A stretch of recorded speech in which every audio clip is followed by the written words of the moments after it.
Okay, just a real short little part two. The open door policy started March 1900 in China.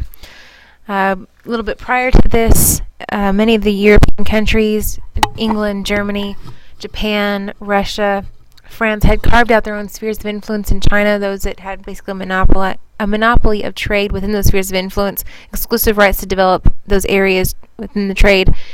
That was the background of what issue was being addressed, and implied, that nobody else could come in. That was pretty much the policy.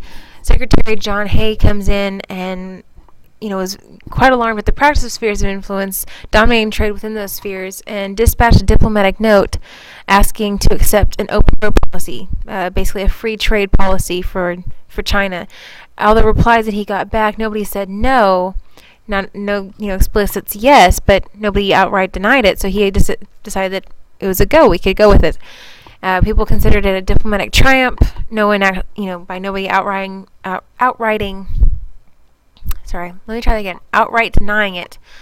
And with that, set up open trade, implies recognition of Chinese independence and the need to preserve it. Does have a potential for later conflict with expansion-minded powers in the Pacific. Helped, but let U.S. meddle in other countries' affairs, which is going to be one of the things that we're going to be involved with.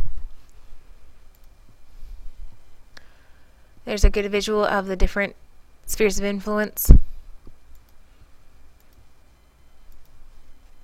All the red are now U.S. possessions, territories, or newly annexed territories.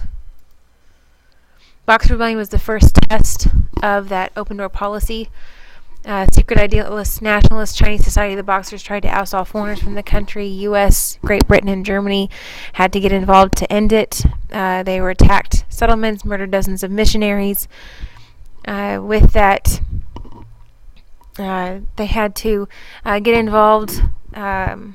More involvement, more U.S. involvement. European countries were impressed kind of by the involvement in foreign affairs, and the rebellion was stopped.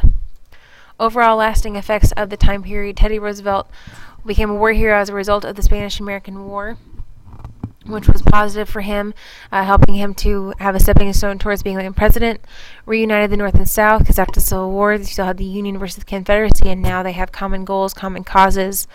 Reconfirms the Republicans as a majority party, and U.S. soldiers are now stationed outside the country. That is it for 21, and move on to the next video.